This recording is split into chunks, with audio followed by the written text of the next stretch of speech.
はい、こんにちは。MD ジャックです。愛です。皆さんこんにちは。愛は寒いの苦手なんですが、ジャックさんはどうですか？私は寒い方が調子いいよ。だから今年の夏はきつかった。やっぱり年の差なんですかね。アバターはお姉さんですけど、中の人はおっさんですからね。愛ちゃん、言い方。あ、ごめんなさい。日本語覚えたてなもんで。また、嘘ばっかり。今回は、なんて読むんですかこれ。タングズ、ゼティエンユーだよ。発音に関しては中国の人が聞いたらきっと NG なんだろうけど、私たちには発音の限界があるんでご了承ください。タングズというメーカーが中国、同王朝時代の皇帝の名前を付けたモデルを展開していて、第1弾ユアン D、第2弾市民 D に続く、第3弾としてリリースされたゼティエンユーは、第5代皇帝、武則天の名が付けられたプレイナードライバー搭載モデル。価格もスペックも第1弾、2弾を上回る仕上がり。武則天は唯一の女帝で、則天武功の呼び名で広く知られていると思う。おお、そうなんですか。歴史を感じますね。日本だったら卑弥呼とかですかね。そうだね、卑弥呼いいかも。卑弥呼様。それやめなさい。きっと知らない人の方が多いから。発売は今年だけど、少し時間が経ってしまったかな。今回たまたま聞く機会をいただいたんで、評判の良さを自分の耳で再確認していこうと思う。はい、では早速。外観は CNC 加工されたアルミニウム合金のフェイスカバーが特徴的。タングスオーディオのデザインのルーツは中国王朝がベースのため、ゼティエンユーには皇帝の色である紫を使用。伝統的な中国史の古代の美しさを表現し、縁起の良い雲のパターンを使用。この色とデザインだけで、愛はめっちゃ欲しくなってます。大きさ比較は写真の通りで S12 を基準にすると、やや大きめに感じますね。シェル内に余裕を持たせているんでしょうか。これが響きにも影響していそうです。樹脂部分に4箇所のベントホールがあり、内部には金属製のフィルターのようなものが見えるので、保護と調整を兼ねているように思います。アルミ合金のフェースカバーの樹脂製部分も軽い素材なので、本体実測 4.3g と軽く、装着感もいいですね。ただ、装着すると、この雰囲気あるデザインが見えなくなっちゃうのが、なんかもったいないですけど。それはしょうがないよね。諦めましょう。音量の取りづらさはスマホ直差しで S12 より若干ボリュームを上げて同程度だから、プレイナードライバーだしこんなものでしょうねって感じ。とりあえず聞くにはスマホ直差しでも結構聞けた。ドライバーは新開発の 14.5mm プレイナードライバーを搭載。今年手にしたモデルのドライバー口径は 14mm 台が多く 14.5mm は大きめ。価格、スペックからハイレベルな音質であることは容易に想像がつく。ケーブルは高純度 5M OFC ケーブルで食感は少し固め。音質は解像感が高くパワフルに感じ、どちらかというとパワー優先な印象。ジャックは今回は 4.4mm をチョイス。ではそろそろサウンドチェックに行きたいんですが、やっぱり一緒に聞くモデルはあれですかね。そう、レッドショアー S12 ね。他に思いつかなかったんで安易なチョイスかもしれないけど。そんなことないでしょ。愛も S12 と一緒に聞きたかったです。そっか。イヤピはタンチジム TAPB トレブロー。ケーブルは S12 付属ケーブルを使用しました。理由は後ほど。ではどうぞ。音量上がります。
サウンドチェックいかがでしたか？収録音では似た部分が多かったと思いますが S12 の広域部分の違いが分かりやすかったのではないかと思います。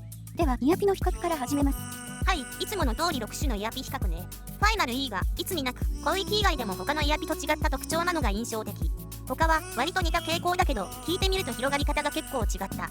今回は2から5キロがあまり落ちない方が聞いた印象が良かったので、まず TAPB とスプリングティップスに絞った。スプリングティップスは広域がちょっときつめに感じたのと、サウンドステージが TAPB の方が広く感じて僅差で TAPB を音収録に選んだよ。今回は空間表現、広がりがキーになるんでしょうか？そうなりそうだね。これは ZTNU と S12 のイヤピ6種で比較したものです。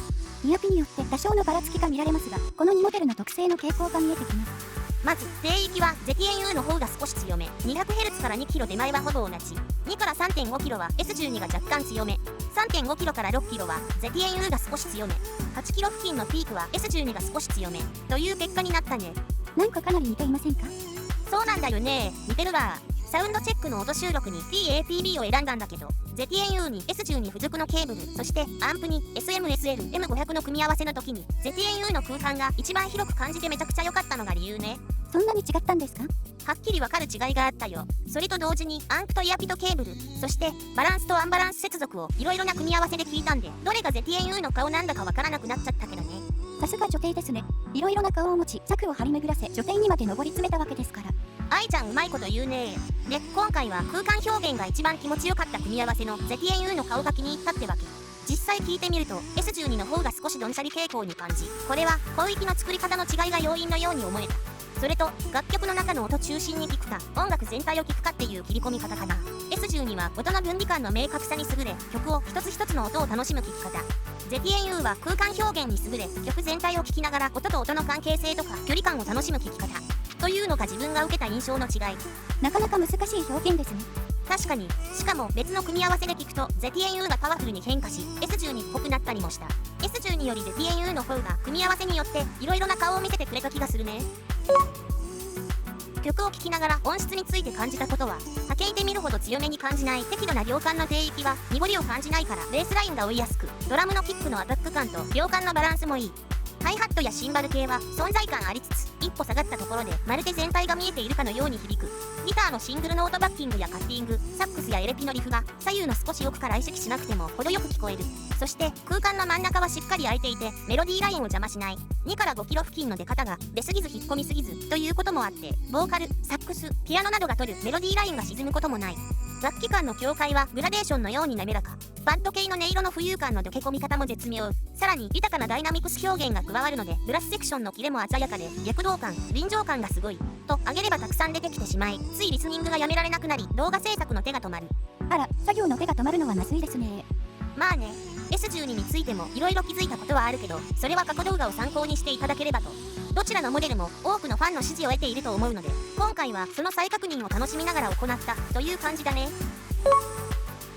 コストの関係上、プレイナードライバー搭載でもそれほどアドバンテージを感じられないモデルも散見しますが、 ZTNU はプレイナードライバーのポテンシャルをしっかり引き出せていると思いました。手持ちのプレイナードライバー搭載モデルは S12 が最強かなと思っていましたが、女帝 ZTNU には別の角度から切り込まれてすっかり魅了されてしまったので、ぜひ聞いてみていただきたいモデルとして推します。